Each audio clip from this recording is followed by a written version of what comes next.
আছো সারাক্ষণ। সিনেমার পর্দায় দেখা হয়েছিল, তখন শ্রীলেখা মিত্র এবং ফেরদৌস আহমেদ দুজনই তাদের কলিগ, কিন্তু শব্দটা প্রেম আর ভালোবাসা সেগুলোকে তিনি সহজেই প্রত্যাখ্যান করেছেন।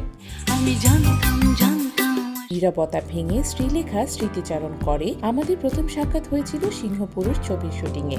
সেখানে ফেরদৌস ছিলেন দ্বিতীয় নায়ক। ও খুব শান্ত, ভদ্র, এটাই আমার সহশিল্পী হিসেবে ওর প্রতি আকর্ষণ তৈরিতে যথেষ্ট। তিনি এই অনুভূতি ব্যক্ত করেছিলেন। তারপর হঠাৎ বৃষ্টিতে কাজ করার সময় পরিচালকেরা আমাকে নায়িকা হিসেবে নিতে চেয়েছিলেন, কিন্তু নায়ক নিয়ে দ্বিধায় পড়েছিলাম। সেই কঠিন অবস্থায় আমি নিজেই ফেরদৌসের নাম প্রস্তাব করেছিলাম।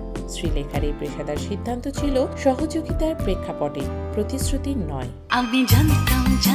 আমি ওর নাম বলেছিলাম মানে কি প্রেম ছিল? এটা কি প্রেমের প্রমাণ? শ্রীলেখার এই প্রশ্নে স্পষ্ট বোঝা যায় তার বিশ্বাস পেশাগত সম্পর্ক আর ব্যক্তিগত প্রেম এক নয়।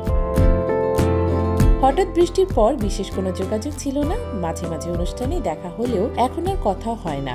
শ্রীলেখার কথায় সম্পর্কটা ছিল শুধুমাত্র কাজের মধ্যেই, বন্ধুত্ব বা তার বাইরে আর কিছুই নয়।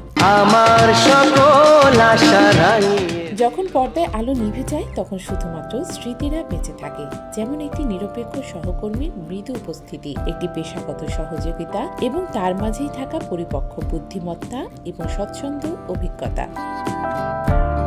এখানে শ্রীলেখা মিত্র স্পষ্টভাবে জানিয়েছেন যে ফেরদৌস আহমেদের প্রতি তার অনুভূতি, ভালো লাগা বা বিশ্বাসযোগ্য সহশিল্পী ভাবেই সীমাবদ্ধ ছিল, কোনো প্রেম বা রোমান্টিক সম্পর্ক নয়। তাদের সম্পর্ক মূলত পেশাগত, সহজ, নির্ভরযোগ্য, বন্ধু স্বভাবের এবং আজ আর যোগাযোগ নেই।